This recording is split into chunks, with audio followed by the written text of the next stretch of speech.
सुधीजन, भारत देश सांस्कृतिक पर्वों का देश है। ये त्योहार हमारी सभ्यता एवं संस्कृति के संगम भी हैं। इन्हीं पर्वों में एक पर्व रंगों से जुड़ा है, जिसे हम रंगों का पर्व अथवा होली के नाम से उपन्यस्त करते हैं। यह पर्व हमारे जीवन में विविध रंगों के आयामों को अभिव्यंजित करता है। हिंदू पंचांग के अनुसार फाल्गुन पूर्णिमा के दिन होली जलाई जाती है और चैत्र मास की प्रतिपदा के दिन रंगों एवं फूलों से होली खेली जाती है। होली में हम सब आपसी वैमनस्य, दुर्भावना, शत्रुता, कटुता, द्वेष, ईर्ष्या का परित्याग कर एक दूसरे को गले लगाते हैं और हाथों में गुलाल लेकर कपोलों पर मलते हुए मन के मलाल को दूर करते हैं। वस्तुतः होली शब्द का अभिप्राय ही है कि अब हम एक दूसरे के हो लिए। इस प्रकार होली पर्व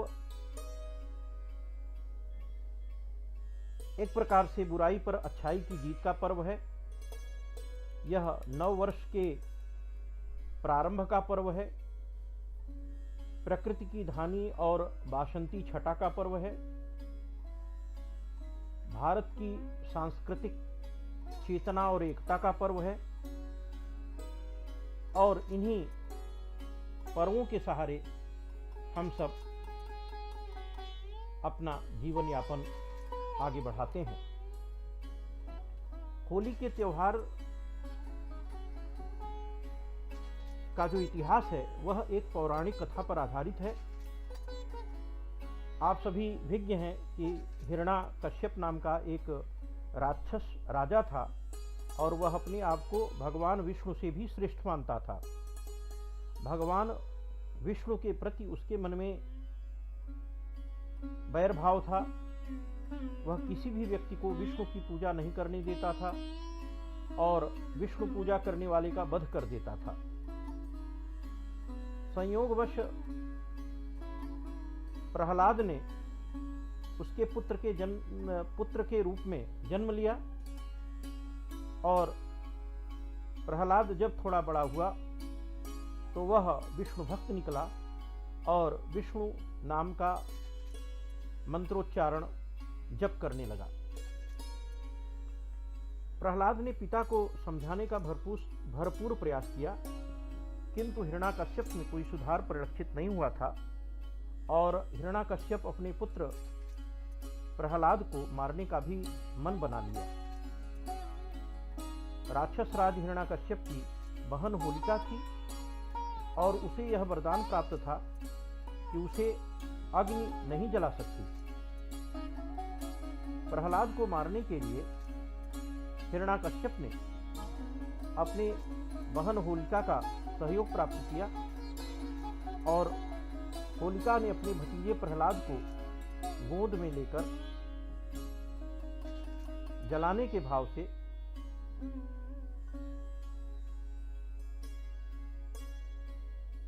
लकड़ी के ढेर पर बैठने का निर्णय लिया। हिरण्याकश्यप ने अग्नि प्रज्वलित कर दिया, किंतु भगवान विष्णु की अपार अलौकिक और अहेतुकी कृपा से होलिका जल गई और प्रहलाद विष्णु भक्त होने के कारण पूर्णतया सुरक्षित रहे। तभी से होली का यह पर्व मनाया जाता है। प्रायः होलिका पर्व 2 दिनों में संपन्न होता है। प्रथम दिन हम होलिका का दहन करते हैं और दूसरे दिन उसी प्रसन्नता में, उसी उल्लास में हम रंग खेलते हैं। अबीर गुलाल लगाकर एक दूसरे के मन के मलालों को दूर करते हुए उन्हें अपने गले लगाते हैं और उन्हें भी रसरंजित करते हैं।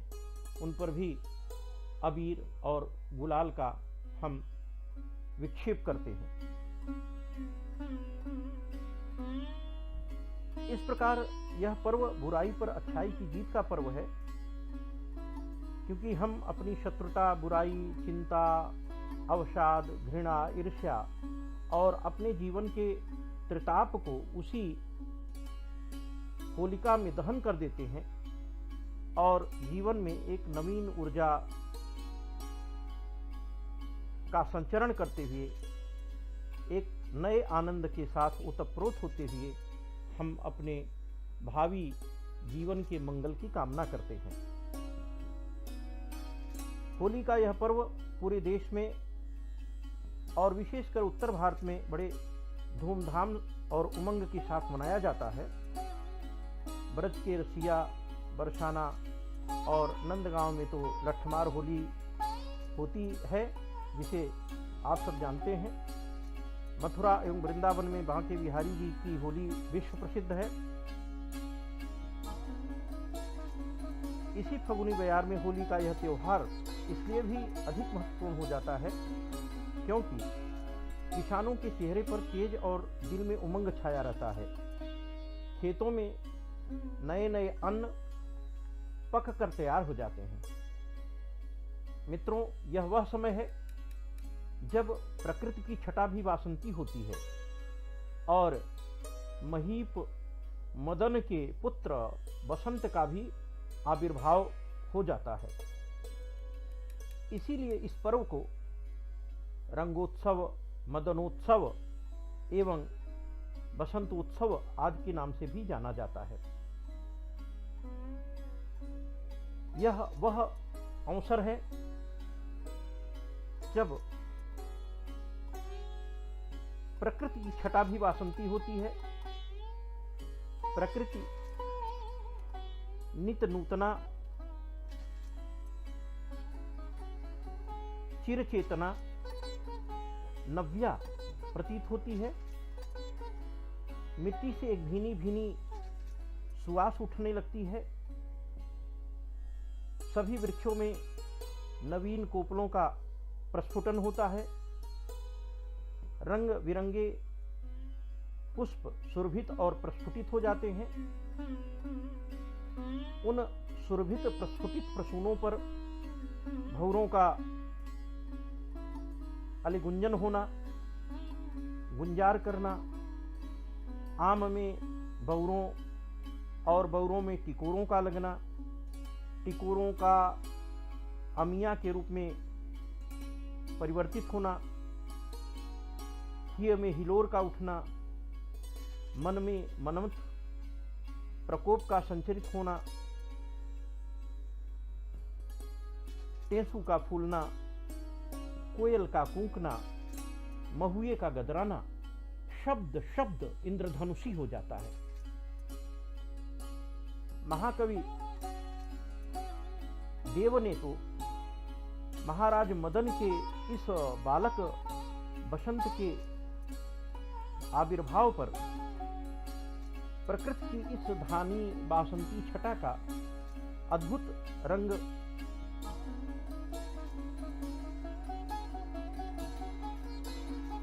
अपने साहित्य में उकेरने का प्रयास किया है।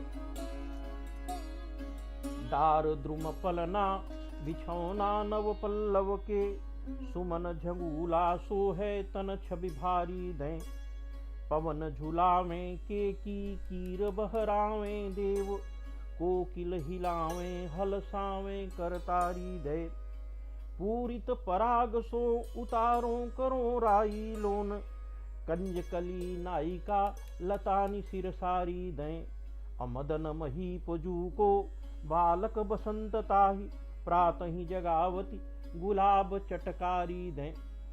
कवि का आशय यह है कि प्रकृति नए नए कोपलों की बासंती साड़ी धारण करके उस बालक रूपी बसंत को, जो डाल के द्रुम को पलना बनाकर लेटा हुआ है और सो रहा है, उसे प्रातःकाल गुलाब के पुष्प जो कलियां हैं वो विकच कलियां विकसित होकर के चट चट करके प्रस्फुटित हो रही हैं और ऐसा प्रतीत होता है कि मानो उस बसंत रूपी बालक को वे हाथ की चुटकारी दे करके, चुटकी बजा करके उसको जगाना चाहती हैं। और ये जो खेतों में सरसों के पौधे हैं, पीत प्रसून हैं, जिनमें लवणता का भी अंश है, मानो उसी नोन से, नमक से, लवण से प्रकृति उस बसंत रूपी बालक का चारों तरफ से घेरा करके उसे न्यौछावर कर रही है, ताकि इसको कोई नजर न लगने पाए और इस महाराज मदन के पुत्र बसंत का कार्यकाल अधिक हो, लंबा हो और हम लोगों के जीवन में भी इसी प्रकार से बसंत की अनवरत छटा बिखरी रहे। यदि साहित्य का सांगोपांग आलोडन विलोडन किया जाए, चाहे वह हिंदी साहित्य हो, आंग्ल साहित्य हो, संस्कृत साहित्य हो, तो पदे पदे होली की महत्ता को साहित्य में स्थान दिया गया है। रीतिकालीन कवि पद्माकर ने श्री कृष्ण एवं गोप वनिताओं के मध्य खेली गई होली का बड़ा ही चित्ताकर्षक और रसपूर्ण वर्णन प्रस्तुत किया है।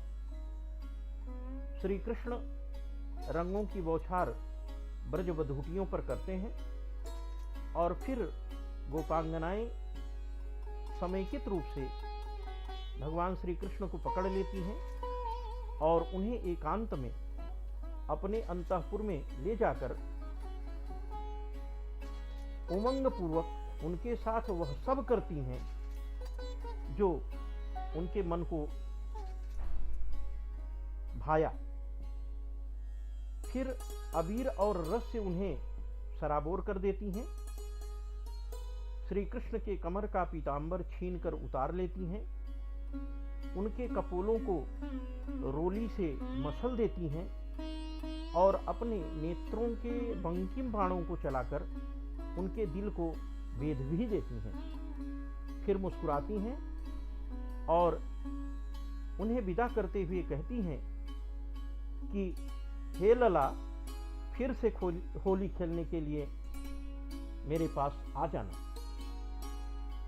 भाग की भीर अबीरन में गही गोविंद लय गई भीतर गोरी, भाय करी मन की पदमाकर ऊपर नाई अबीर की झोरी, छीनी पीतांबर कंबर तेसु विदा दई मीढ़ी कपोल न रोरी, नयन नचाई कही मुस्काई लला फिर आइयो खेलन होरी। इसी प्रकार एक अन्य कवि ने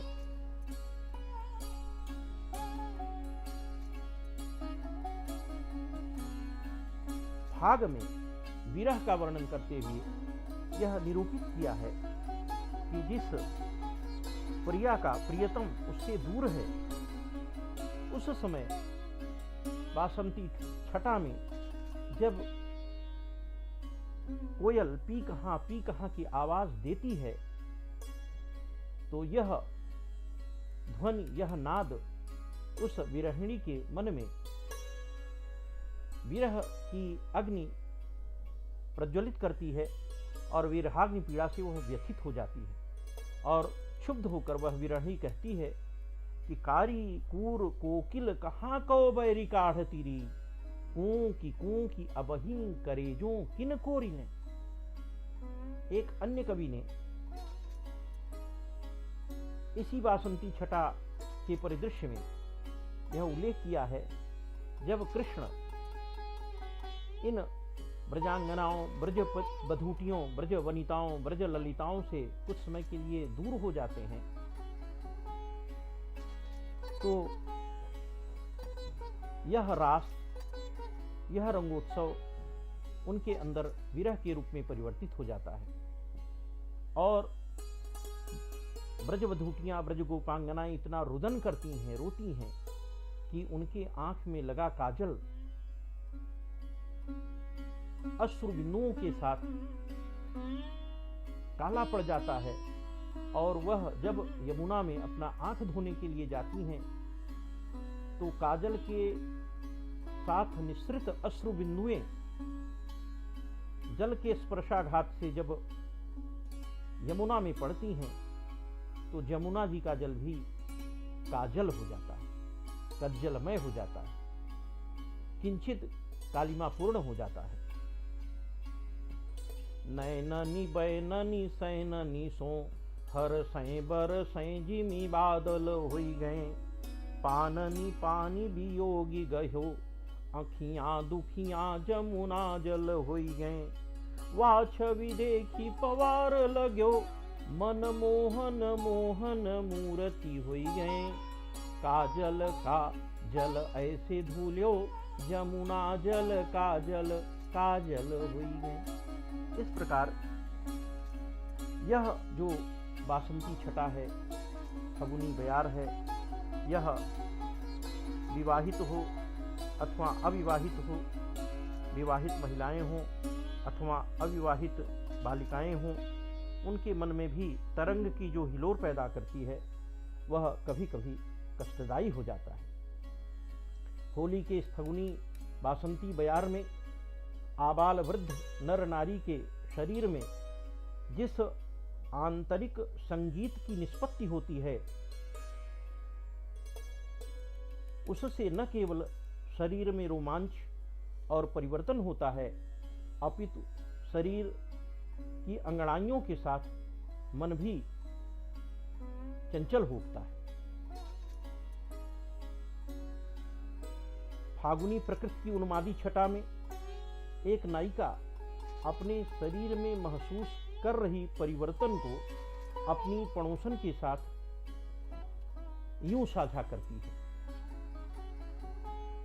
ऊंचे उच्छ्वासनिते पूछती पड़ोसनी से, मेरे उर कठिन कठोर हुए बांके हैं, या ही अफसोस से सुहात नहीं मोहि कछु, ऐरी सखी देख ये पिरात नहीं पाके हैं, कहत कवि मदन धीर धरो अलबेली बाल, ये हैं रति जाल पिय पोषण सुधा के हैं, पीर होत नहीं ताके ये बांके हैं जाके, पीर होत उरता के इन और जिन ताके हैं।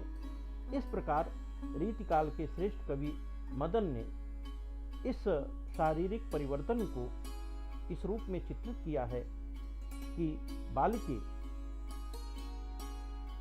यह जो तुम्हारे वक्षस्थल में परिवर्तन परिलक्षित हो रहा है, यह तुम्हारे शरीर में पीड़ा उत्पन्न करने की सामर्थ्य नहीं रखता, किंतु इस पर जो दृष्टिपात करता है उसके हृदय में जरूर यह पीड़ा उत्पन्न कर देता है। इस प्रकार रीतिकाल के श्रेष्ठ कवि मदन ने चित्रात्मक शैली में बड़ा ही अद्भुत और चित्ताकर्षक वर्णन किया है। इसी प्रकार अगर श्रीमद् भागवत महापुराण की ओर दृष्टिपात करें तो वहां भी श्री कृष्ण और ब्रजांगनाओं के बीच जो स्थिति है उसका वर्णन करते हुए भागवतकार कहते हैं कि यत् कामिनी केलिकलाप कुंठितः कामोप्य कामा विमदो बभूव तम मानिनी मानद मानदम विना श्री मोहनम मोहन मानतोष्म्यहम्। इस प्रकार श्रीमद्भागवत महापुराण में भी इस बासंती छटा का बड़ा ही माधुर्यपूर्ण, मनाह्लादक, रसवंती, रसपूर्ण वर्णन मिलता है। मित्रों, यह पर्व सांस्कृतिक एकता और चेतना का पर्व है। हिरण्याकश्यप एवं प्रहलाद से जुड़ा हुआ यह घटनाक्रम श्री कृष्ण राधा का अवलंब लेकर आगे बढ़ता है। श्री राम सीता का अवलंब लेकर पुनः आगे बढ़ता है और उसके बाद जितने भी साहित्य हैं, चाहे वह जैन साहित्य हो, बौद्ध साहित्य हो या अन्यतर साहित्य हो, सभी में इसकी महत्ता को और ऐतिहासिकता को अंगीकार किया गया है। होलिका दहन के उपरांत रंगोत्सव, मदनोत्सव, बसंत उत्सव का यह पर्व हम सोल्लास मनाते हैं और इस प्रसन्नता में नव वर्ष के प्रारंभ होने के कारण, शस्य श्यामला फसलों के पक जाने के कारण, बासंती परिवेश के उपस्थित हो जाने के कारण माधुर्यपूर्ण ढंग से हम इस पर्व को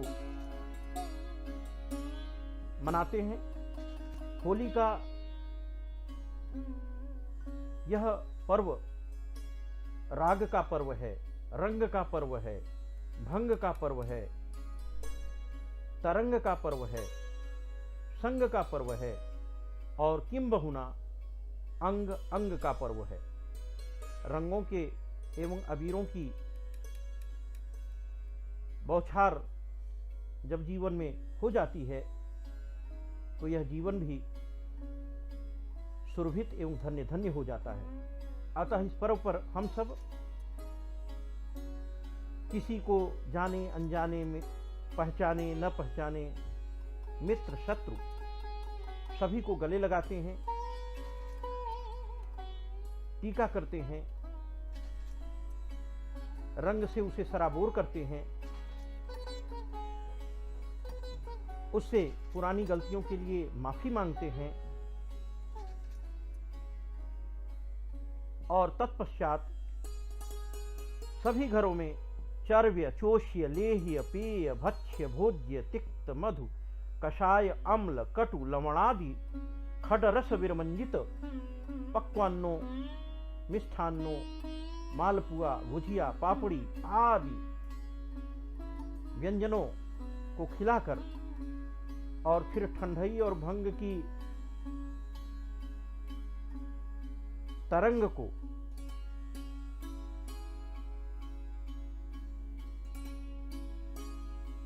लाकर उसे आनंद से रसपूर्ण कर देते हैं, रससिक्त कर देते हैं और यह संकल्प लेते हैं कि अब हम सब सारे दुर्भावों और गमों को भुलाकर अपने अंदर नवीन आशा, नवीन ऊर्जा का संचार करेंगे और हम सबके मध्य, समाज में जितने भी लोग हैं उनके मध्य प्यार का इतना गाढ़ा रंग